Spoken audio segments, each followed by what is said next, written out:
En quoi consiste le HTML? Le HTML, c'est le pilier du contenu sur le web. Sans HTML, tu ne trouveras rien, mais je ne vais pas te spoiler cette vidéo. Je m'appelle Thomas, mon but c'est t'aider à mieux comprendre les développeurs, mais surtout faire de toi un vrai créateur et que tu puisses vivre de tes créations.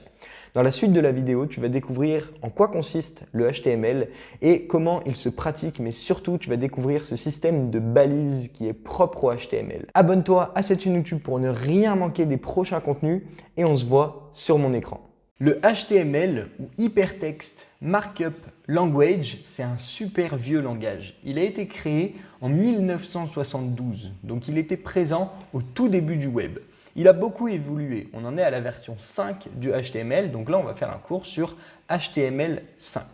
Le HTML, il permet de gérer tout le contenu d'une page web. Donc, il permet de structurer un site web, d'insérer des images, des vidéos, du texte ou des liens. Et il permet aussi du coup de relier tous les sites web entre eux en plaçant du coup des liens. Le HTML, c'est un langage qui est dit de balisage. Pourquoi? Parce qu'on va entourer à chaque fois notre contenu par des balises. Chaque balise a un usage. Par exemple, là, notre contenu est entouré de balises P, qui sont des balises qui permettent d'écrire des paragraphes. Mais il y a des balises pour tout, pour écrire des titres, pour écrire des images, des listes, des liens.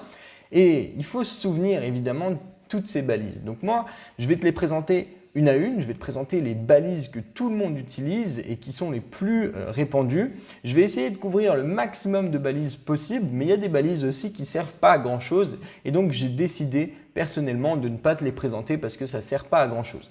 Cependant, je te mettrai un lien pour que tu ailles fouiller toi plus en détail et que tu ailles voir aussi toutes les balises qui existent. Mais moi, je vais vraiment te mettre celles qu'on utilise tout le temps et pas celles dont tu n'auras jamais besoin. Ça ne sert pas à grand chose. Le but, c'est à chaque fois de regrouper toutes les informations et puis que tu puisses avoir l'essentiel, ce que tu utiliseras tout le temps et moi perso, ça fait 5 ans que je fais du dev, il y a des balises que j'ai jamais utilisées, donc c'est normal que je ne te les mette pas dans ce cours, sinon ça va t'embrouiller et te mettre des notions en plus qui serviront pas à grand chose.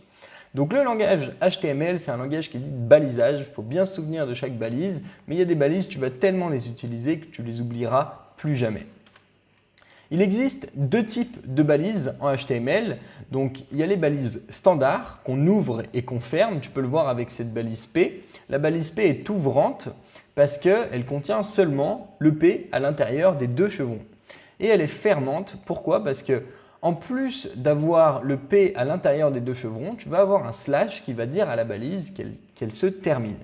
Et tu as des balises dites orphelines qui ne contiennent pas de contenu à l'intérieur et donc qui ne se ferment pas en fait. Donc ces balises-là, elles sont facilement identifiables et tu le verras au fur et à mesure, c'est-à-dire qu'à partir du moment où une balise n'a pas de contenu à l'intérieur, eh bien il n'y a pas besoin de la fermer, elle se ferme automatiquement. Ce qu'on a ici aussi, c'est ce qu'on appelle des attributs.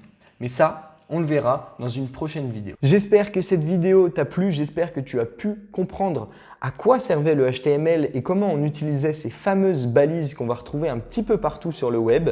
Si tu veux en savoir plus, si tu veux aller plus loin et apprendre le HTML, je t'ai mis à disposition les 2 premiers modules de ma formation HTML. Tu as juste à cliquer sur le premier lien dans la description. À tout de suite.